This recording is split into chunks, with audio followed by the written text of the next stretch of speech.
अस्सलाम वालेकुम dear students of second grade. अब प्यारे बच्चों, हमारे यहाँ आप जानते हैं 4 मौसम होते हैं, 4 सीजन्स होते हैं, जैसे मौसम सरमा, मौसम बहार, मौसम गर्मा, मौसम खिज़ां, जिनको हम इंग्लिश में winter, spring, summer and autumn कहते हैं। आप जानते हैं कि हमारी वादी मौसम सरमा में बर्फ़ की वजह से पूरी दुनिया में मशहूर है।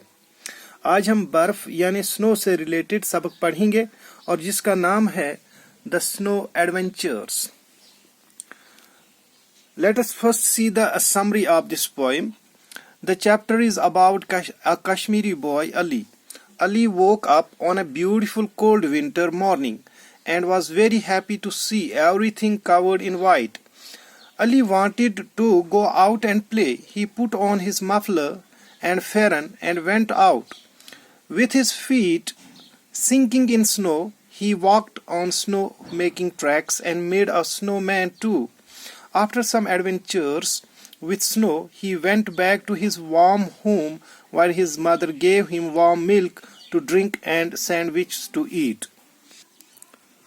प्यारे बच्चों, इस चैप्टर में एक कश्मीरी लड़के के बारे में कहा गया है जिसका नाम अली होता है। और अली जब सुबह सवेरे सर्दियों के मौसम में नींद से उठता है तो जब वो बाहर झांकता है, जब वो बाहर देखता है, बड़ा खुश होता है क्योंकि बाहर जो है वो बर्फ गिरी हुई होती है और बर्फ से पूरी जो जगह थी वो सफेद हो चुकी थी।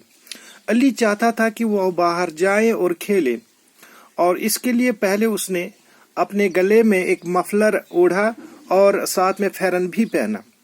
अब आप जानते हैं सर्दियों में हमें मफलर और फेरन की जरूरत पड़ती है। और जब वो बर्फ पे चलने लगा तो उसके जो पैर थे वो बर्फ में धंसने लगे। बर्फ इतनी गिर चुकी थी कि बर्फ में उसके पैर जो थे वो धंसने लगे, और वो इस बर्फ पे चलता गया। और चलने के साथ ही उसने जब देखा तो उसके पैरों के निशान, वो जो पैरों के निशान थे वो बर्फ पे पड़े थे। और इसके अलावा उसने एक स्नो का, एक बर्फ का आदमी भी बनाया, जैसे हमारे यहाँ बच्चे लोग आप बनाते हैं। और उसके बाद ये मस्ती वस्ती जब उसने बर्फ के साथ की तो उसको जाहिर सी बात है कि सर्दी महसूस हुई होगी। और वो घर आया जहां उसको अपनी माँ ने गर्मा गर्म दूध दिया और साथ में एक किस्म की जो जहाँ जैसे यहाँ पे होता है बेकरी में रोटियां, इसी तरह से एक रोटी जो साउथ में खाई जाती है जिसको सैंडविचेस कहते हैं, और उसको खाने के लिए दी। प्यारे बच्चों, विंटर में हमें किन चीज़ों की ज़रूरत पड़ती है यहाँ कश्मीर में आप देख लीजिए। फेरन की ज़रूरत पड़ती है, मफलर की ज़रूरत पड़ती है, गर्म वाले हम सॉक्स पहनते हैं और साथ में हम टोपियाँ भी पहनते, कैप पहनते। इसके अलावा घरों में हमारे जो है वो रिवायती कांगरी होती है जिसको हम फायर पॉट भी कहते हैं, और साथ में हम गर्मा गर्म दूध भी पीते हैं। इसके अलावा बच्चे लोग जो है, बल्कि बड़े भी कभी कभार स्नोमैन बनाते हैं, बर्फ़ के जो हैं वो आदमी बनाते हैं, कठपुतले बनाते हैं।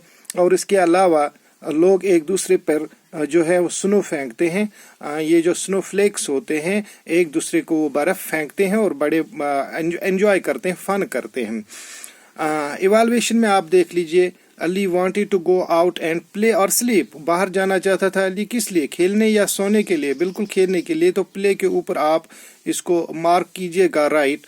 और उसके बाद है अली मेड क्या बनाया अली ने एक स्नोमैन बनाया था।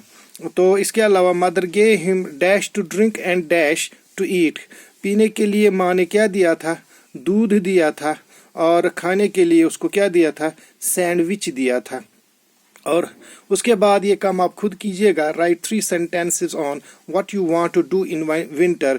जब यहाँ पे मौसमी सरमा आता है, बर्फ होती है, तो आप 3 sentences लिखिएगा, 3 जुमले लिखिएगा कि आप क्या चाहते हैं जब विंटर का मौसम आता है, तो आप क्या करना चाहते हैं। जैसे अली ने स्नोमैन बनाया, उसको वही चाहता था और वो स्नो फ्लेक्स के साथ खेलता था, तो आप क्या करना चाहते हैं। ये 3 जुमले आप लिखिएगा। मिलेंगे अगले क्लास में, तब तक के लिए अल्लाह हाफिज़।